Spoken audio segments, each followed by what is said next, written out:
My name is Steve Temple. I teach at San Rafael High School. I teach physics, computer science, and I also teach digital video production. I am a 2016 awardee.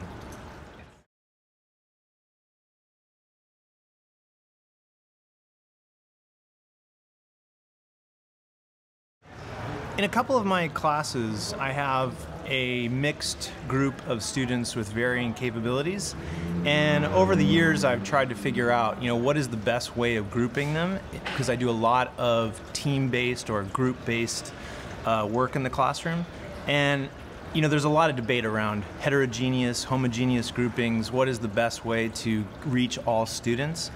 And one of the things I've found is that you have to change. You have to vary it from time. Situations might call for homogeneous groupings, and then certain situations might call for heterogeneous groupings. But the one technique that I've been using a lot lately, and I think it works really well, is inviting the more advanced students to do peer support or peer instruction.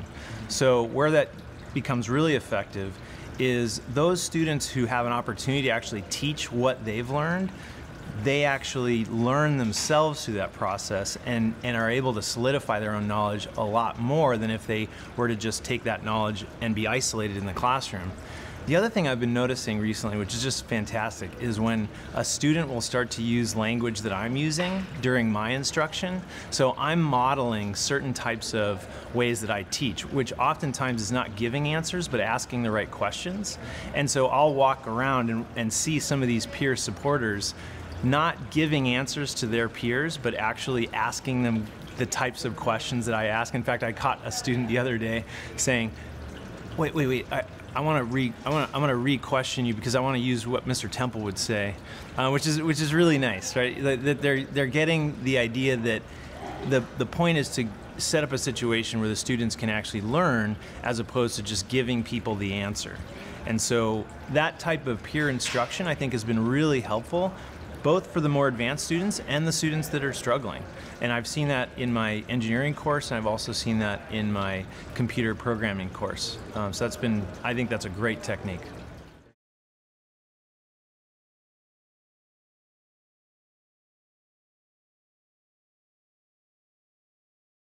Well, one of the techniques that I use in my course, and I just started this a few years ago, and it's a huge challenge, is to take on standards-based grading.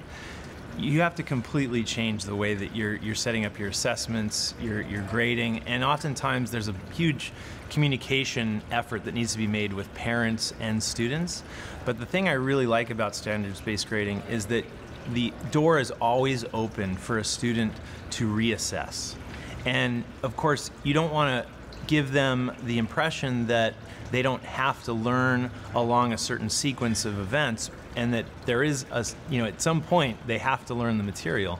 But you want to give them the opportunity to reassess, because I don't want to penalize students for the rate at which they learn.